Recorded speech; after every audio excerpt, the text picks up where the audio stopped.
24 years ago today, the World Trade Center and the Pentagon were attacked by 3 hijacked planes, as well as a 4th plane that was heading towards what we presume to be DC. 2,977 people died that day, and many more were killed in the ensuing wars caused by this incident. Almost immediately afterwards, people were levying questions about what happened.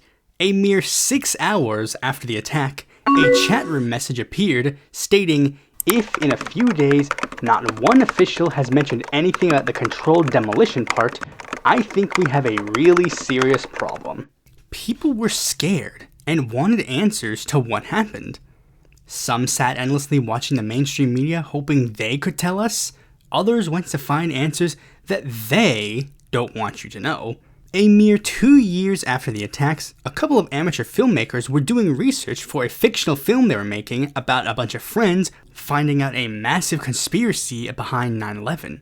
But while doing research into the movie, they all started getting drawn into the conspiracy surrounding the attacks.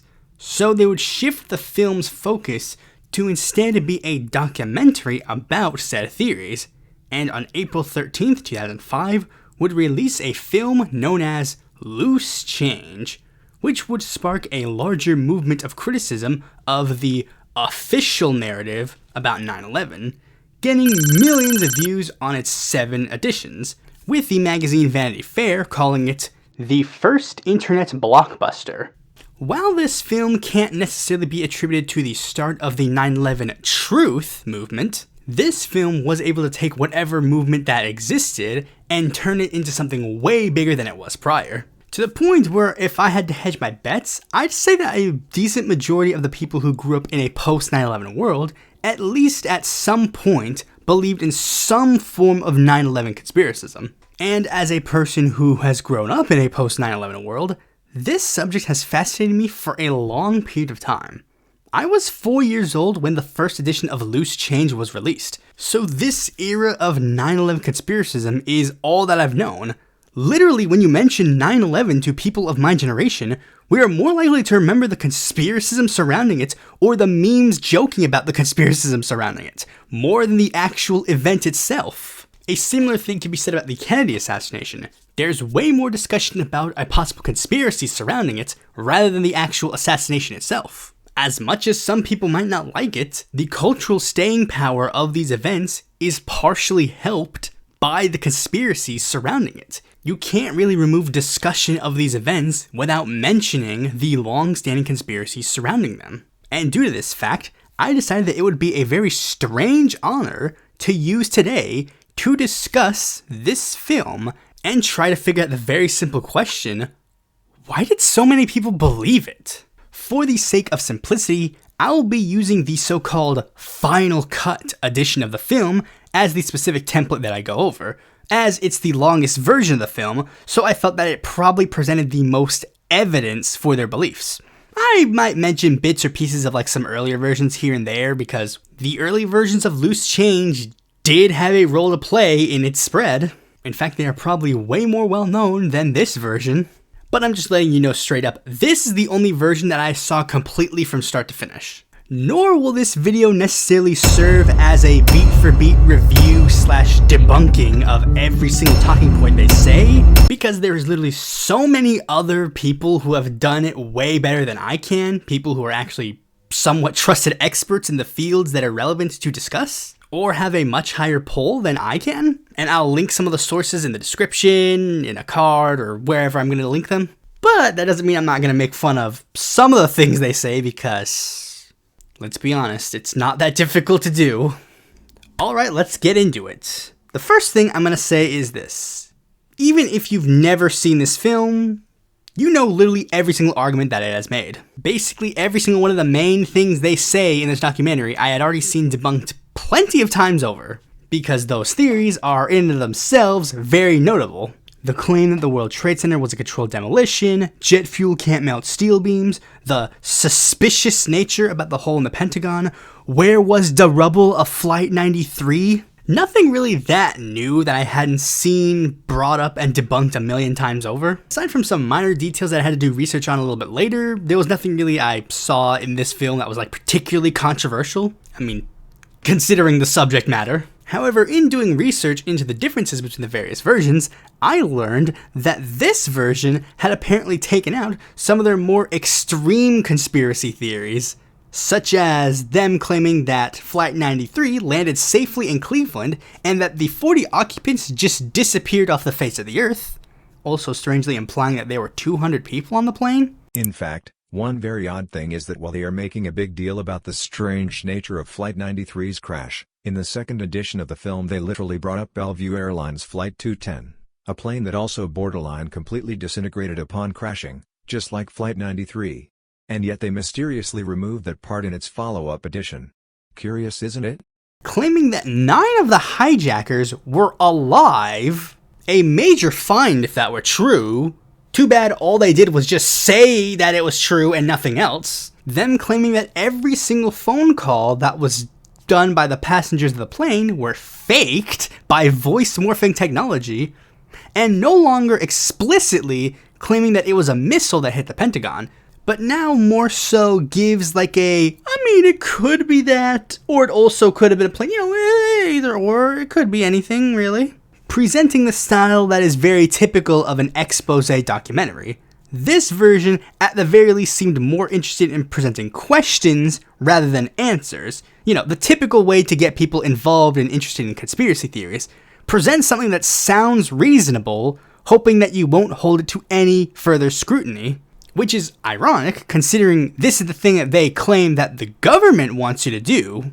Very early on in the film, they present the claim that many of the terrorists a week before the attack were soliciting prostitutes and drinking a lot. Things that a fundamentalist Muslim traditionally would not do, so it's a little suspicious that they would do it. Because as we all know, every single religious person is 100% faithful to their religious teachings. They don't stray from it at any point whatsoever. Not a single religious person in the history of the world has ever been hypocritical in regards to their religious beliefs at all.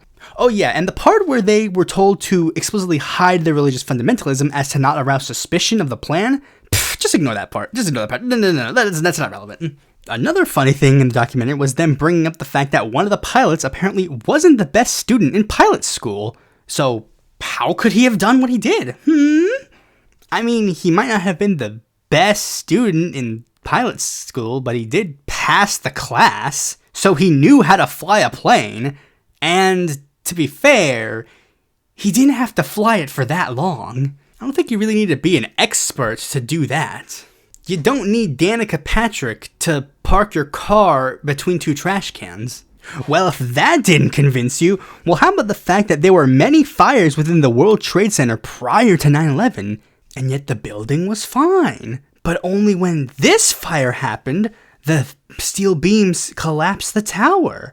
A little suspicious, don't you think? I wonder if there was anything different between those fires and this one that could have potentially led to a different outcome. Like the Boeing 757 size hole in the building? Well, it's funny that you bring it up, actually, because according to one of the guys who built the World Trade Center, it could actually withstand a commercial airline crashing into it, and yet it collapsed. Yeah, and the engineers behind the Titanic said that it was unsinkable. Newsflash, they were full of shit.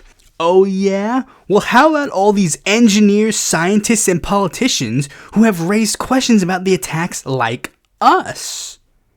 Okay, how about the many other engineers, scientists, and politicians that say you're wrong, who vastly outnumber all the people who believe your conspiracy nonsense? In fact, Democracy Now! Literally hosted a debate with 2 of the producers of this film and 2 of the engineers who were in charge of one of the most popular engineering and science magazines that debunked every single claim that this movie says. And the directors of the film flat out rejected every single thing they said because it didn't fit their narrative.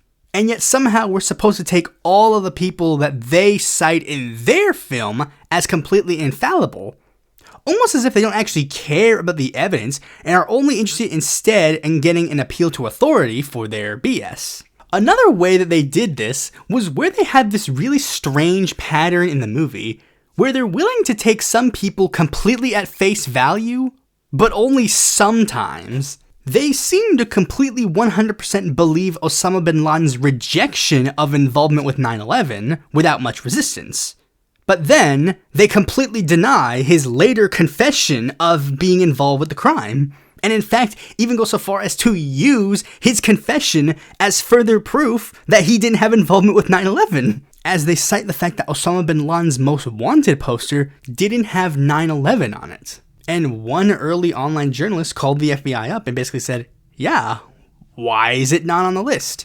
And they allegedly said that there was, quote, no hard evidence connecting bin Laden to 9/11. And they framed that as some kind of gotcha. Okay. But at the time that was released, there wasn't a direct piece of evidence at the time. All we had was his confession, a confession that you yourself say that he had already denied prior. In a court of law, confessions in and of themselves are non-admissible. That was the whole point of the government investigating 9/11 and releasing the report. Like, that was the point, to investigate the links between the people who hijacked the planes, and that was the point of the investigation that you're denouncing. And then later on, the FBI explicitly said, like, they didn't have to, because it says on the page, like, he's also involved with other attacks. Like, they already had a warrant for his arrest because of this. They didn't have to add, like, 15 other cases underneath it. Ironically enough, this seems to be one of the few times that George Bush was actually following due process and habeas corpus. I guess these guys just really wanted to give back to the fan community in regards to this. Similarly, a lot of the so-called evidence contradicting the official narrative is usually footage of people saying something the day of the attack that is contradicted by later investigations, which is completely stupid. Eyewitness testimony is not the best evidence regardless, much less right after a traumatic terrorist attack. Some dude just saw a plane fly into a building and see tons of people get murdered. Of course he's not going to be able to say the exact make and model of the plane that just flew by him really fast before a massive explosion. The newscasters are no better. They are seeing the exact same thing you have and have as little information about it as you do. Every mass tragedy has that. People get scared and are very quick to find some sort of answer. Media will speculate what happened, and if they're not careful, sometimes their speculation might lead to problems. If I remember correctly, one of the main pieces of evidence of 9/11 conspiracism is literally that a guy on a newscast misspoke, and it just got spiraled from there. But not only do they try to do this to try and push you into this, they also add elements that are not exactly completely outlandish. Criticism about corruption in the government, and the fact that certain figures would financially benefit from a possible military conflict, the fact that the Bush administration ignored the environmental concerns due to the attacks and left the first responders out to dry, questioning general government transparency. These particular things are very valid criticisms. They're not fringe conspiracy theories, these are actual things that happened. Things that non-crazy people have acknowledged in the past. And this is another element of how they get you. Adding legitimate criticisms that you can't really debunk or go against, but sandwiching it in alongside other things that, frankly, don't really have a direct connection. That way, if you genuinely believe in one of them, you might be more accepting of possibly hearing the other thing out. Despite, again, there being no formal connection between these two. How does Bush not taking environmental concerns seriously equal he planned a false flag terrorist attack to goad us into Iraq? It doesn't. These are two completely different things. As a person who has done their own independent research, a thing that the filmmakers allegedly claim they want you to do, nothing that they say in this film is even remotely convincing. But if their arguments are this bad, how did so many people fall for it?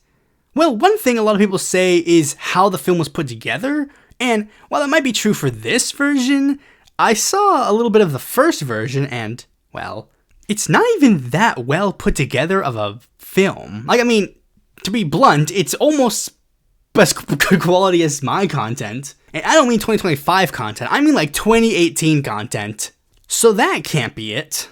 One element that I think is pretty obvious is the fact that Loose Change was completely free for people to watch. Like, literally, yeah, it was completely free. You could buy the DVD and other stuff regards to it, but it was originally published completely free for everyone to watch. And that's one of the main ways that content like this gets more prevalent, because it's free. Meanwhile, the book that debunked many of these 9/11 conspiracy theories was not for free. So more people are going to watch this and not read this. Especially since this was something that was like an internet thing.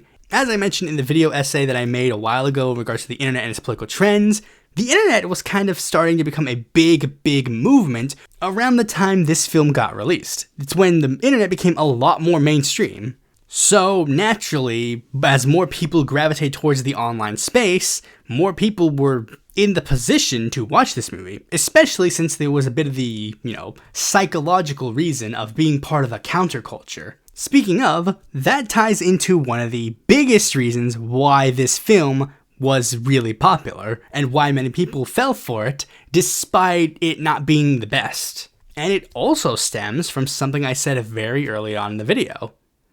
People were scared and wanted to find an answer to the question, why did this happen? But people weren't just scared. They were pissed. While it started with being mad at the terrorist, soon it expanded. The US government was now implementing all these measures to make us safe. Well, where the heck was all this beforehand? Why didn't they do this and prevent this incident from happening? And now this same government is going to demand that we all go overseas to die and kill more people just because they couldn't keep us safe? Which to some led to growing skepticism, while others were already a little skeptical. Skepticism that grew a lot more when this government started saying things that weren't trustworthy at all. Wait, we're going to another country that has nothing to do with this? Based on this vague concern that they might do something too? And when we got there and started messing around, it turned out that it was all a lie. Saddam wasn't harboring Osama. There were no WMDs. None of these people had anything to do with what happened, so why are we here killing them? And when that trust was broken, it's very difficult to get it back. You begin thinking, if they lied about this, what else did they lie about? You start becoming way more skeptical, trying to make sense of a world that doesn't. And if anybody is able to give you an answer, especially one that is different from the answer that this guy gave you, you'll be more open and accepting of it. At least, that seems to be the story of one of the film's producers, Corey Rowe, a US veteran who fought in the Iraq War, who experienced this beat for beat, whose experience in Iraq molded his specific role in the film Loose Change. Linked below will be an interview that he did with the Washington Post reflecting on the film's impact on the modern day world of conspiracism. It's not an endorsement of him or what he said or what he's done, nor is it an excuse, but it is an explanation nonetheless. Now, if this video does get a decent number of comments, I know that there's going to be a lot of people who are probably going to be mad that I just so happen to accept the official narrative and will try to claim that I'm not being skeptical or whatever. Far from it. I am a skeptic, and I have a very skeptical mind. And that is why at one point in my youth, I did happen to believe in some elements of these theories. Exactly what? I don't remember. All I knew is I had questions that I didn't think were being answered. But true skepticism doesn't mean blindly following a theory that they don't want you to know. In fact, if you are truly a skeptic, you would be looking at all of these theories that were presented in Loose Change and start looking upon them with just as much scrutiny as you had with the official narrative. And if you did so, you would see that all the theories just don't work in any semblance of the word. And not just watch something and blindly accept everything that is said in it at face value. The exact opposite mindset of the so-called 9/11 truth movement and every single other conspiracy theorist out there, who are either trying to peddle something to you or are a simple confused person such as yourself. Thanks for watching this video. Be sure to like, comment, share, subscribe, and click the bell to notify when a future video of mine comes out. And if you're seeing more content from me, you can consider supporting me on Patreon.